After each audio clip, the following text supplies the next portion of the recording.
जीनत जी को इतनी बेरहमी से पीटा गया था कि उनकी दाई आंख बुरी तरह से घायल हो गई, जिसका परिणाम हम आज भी उनके चेहरे पर देख सकते हैं।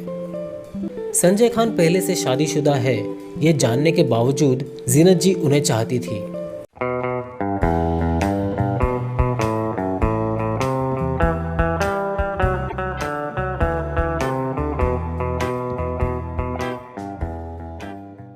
आज मैं जिस अभिनेत्री के बारे में बात करने जा रहा हूँ, उन्होंने अपने बोल्ड और सेंशुअल अवतार से करोड़ों लोगों को अपना दीवाना बना दिया था।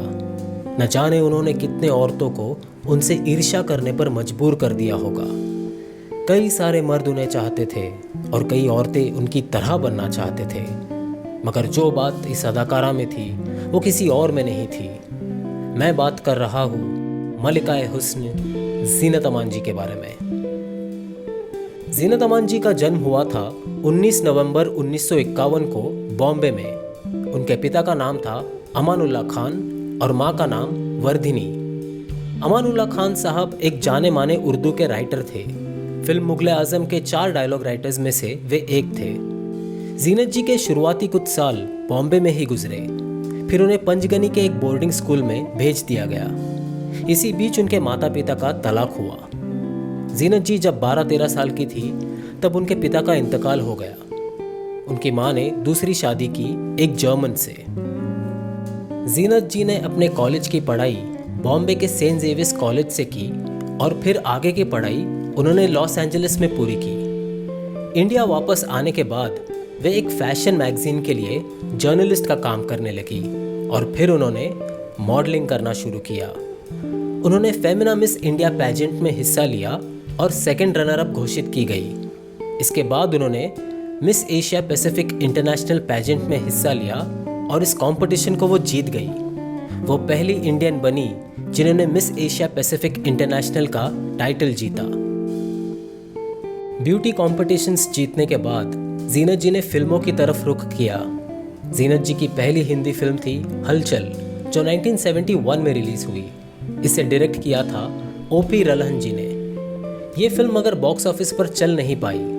वैसे मैं आप लोगों को बता दूं कि इस फिल्म से पहले भी जीनत जी ने एक फिल्म की थी जो सही मायने में उनकी डेब्यू फिल्म थी।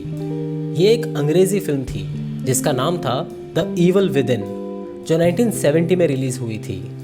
देवानंद साहब इस फिल्म के लीड हीरो थे।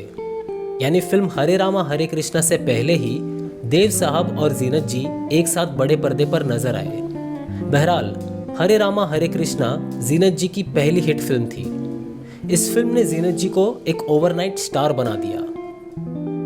एक इंटरेस्टिंग बात यह भी है कि इस फिल्म के शूटिंग के बाद जीनत जी अपनी मां के साथ जर्मनी लौटने वाली थी, लेकिन देवानंद साहब ने उन्हें रोका और कहा कि वे इस फिल्म के रिलीज तक यही रुक जाए।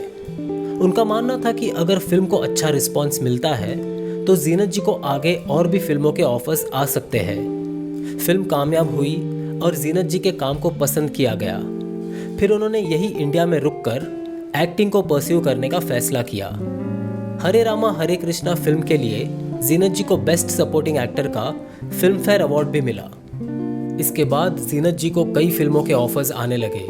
नासिर हुसैन जी की फिल्म यादों की बारात, जो 1973 में रिलीज हुई, इस फिल्म से जीनत जी को और ज्यादा प्रसिद्धि हासिल हुई। इस फिल्म का गाना चुरा लिया है तुमने जो दिल को बहुत ही पॉपुलर हुआ। उसी साल देवानंद साहब के साथ उनकी एक और फिल्म आई, हीरा पन्ना। देव साहब, जिनका बड़ा हाथ रहा जीनत जी को फिल्मों में उनका बड़ा ब्रेक देने में, उन्होंने जीनत जी को हीरा पन्ना के बाद 5 और फिल्मों में साइन कर लिया। जीनत जी ने उस वक्त के सभी बड़े हीरोज के साथ काम किया। देवानंद, अमिताभ बच्चन, फिरोज खान, विनोद खन्ना, राजेश खन्ना, शशि कपूर इत्यादि। शशि कपूर जी के साथ उन्होंने सबसे ज़्यादा फिल्में की। उनकी फिल्म सत्यम शिवम सुंदरम, जिसे राज कपूर साहब ने डायरेक्ट किया था, यह फिल्म काफ़ी चर्चे में रही अपने बोल्ड सीन्स के कारण। बॉक्स ऑफिस पर यह फिल्म मगर कुछ खास कमाल नहीं कर पाई, मगर जीनत जी को बेस्ट एक्ट्रेस अवार्ड का फिल्म फेयर नॉमिनेशन ज़रूर मिला। 1980 में उनकी 5 फिल्में लगातार एक के बाद एक हिट हुई। ये फिल्में थी अब्दुल्ला, अली बाबा और 40 चोर, कुर्बानी, दोस्ताना, और इंसाफ का तराजू। जीनत अमान जी का फिल्मी सफर अनेक कंट्रोवर्सी से घिरा रहा, चाहे वो बड़े पर्दे पर उनके बोल्ड किरदारों के कारण हो या उनके बनते बिगड़ते लव लाइफ को लेकर हो। कहा जाता है कि वो अभिनेता संजय खान के साथ रिलेशनशिप में थी। खबर ये भी थी कि उन दोनों ने 1978 में चोरी चुपके शादी कर ली थी, मगर 1 साल बाद इस शादी को रद्द कर दिया गया। संजय खान पहले से शादीशुदा है ये जानने के बावजूद जीनत जी उन्हें चाहती थी। संजय खान और जीनत अमान जी से जुड़ा एक शर्मसार किस्सा उन दिनों काफी चर्चे में रहा, जब संजय खान ने जीनत जी को बड़ी बेरहमी से पीटा था। खबर ये बताई जाती है कि संजय खान फिल्म अब्दुल्ला के कुछ सीन्स को दोबारा शूट करना चाहते थे और इसी सिलसिले में उन्होंने जीनत जी को अपने होटल के कमरे में बुलाया। इससे पहले फ़ोन पर उनकी जीनत जी के साथ काफ़ी कहासुनी हुई थी। संजय खान, जो उस वक्त जीनत जी के साथ रिलेशनशिप में थे, उन्होंने जीनत जी पर इल्ज़ाम लगाया कि उनका किसी और फिल्म मेकर के साथ अफेयर चल रहा है। जब जीनत जी उनके होटल के कमरे में पहुंची तो इसी बात को लेकर उनके बीच दोबारा तू मैं हुई। कहा जाता है कि इस दौरान संजय खान शराब के नशे में धुत थे। बहस की गर्मा गर्मी में उन्होंने अपना आपा खो दिया और जीनत जी को बुरी तरह पीटने लगे। इसी मारपीट के शोरगुल में होटल के कुछ स्टाफ भी वहां पहुंच गए, मगर किसी ने जीनत जी की मदद नहीं की।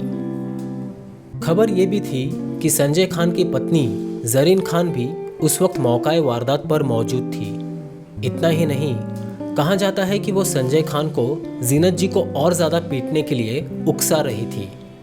जीनत जी को इतनी बेरहमी से पीटा गया था कि उनकी दाई आंख बुरी तरह से घायल हो गई, जिसका परिणाम हम आज भी उनके चेहरे पर देख सकते हैं। किसी इंटरव्यू में जीनत जी को इस किस्से के बारे में पूछा गया तो उन्होंने कहा कि वो इस वाक़ये को भुला चुकी है और वो खुद को ये यकीन दिलाती है कि ऐसा कुछ हुआ ही नहीं था। 1985 में जीनत जी ने एक्टर डायरेक्टर मज़हर खान जी के साथ शादी कर ली। इस शादी से उनके 2 बच्चे हैं। शादी के बाद जीनत जी ने फिल्मों में काम करना कम कर दिया। उन्होंने किसी इंटरव्यू में बताया था कि शादी के बाद मज़हर खान जीनत जी के फिल्मों में काम करने के पक्ष में नहीं थे, इसलिए जीनत जी अपनी शादीशुदा ज़िंदगी और बच्चों के परवरिश में ज़्यादा वक्त बिताने लगी। 1989 की फिल्म गवाही के बाद उन्होंने फिल्मों से एक लंबा ब्रेक ले लिया। फिर सीधे 1999 में वे फिल्म भोपाल एक्सप्रेस में नजर आई।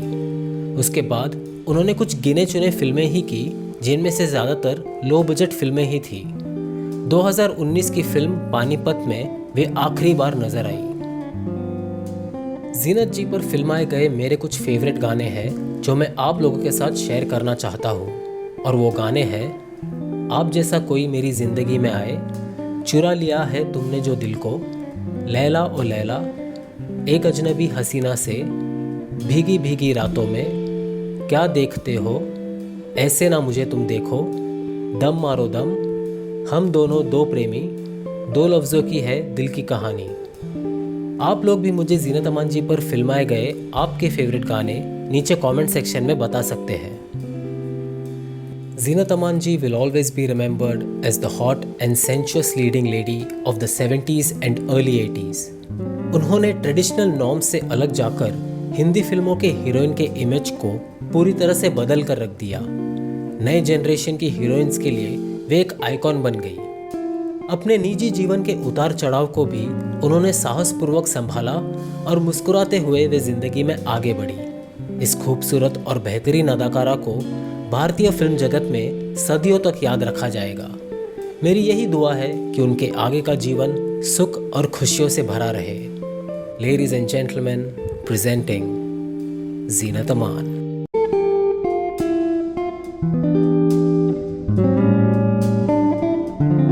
ऐसे ही और वीडियोस देखने के लिए चैनल को सब्सक्राइब करें।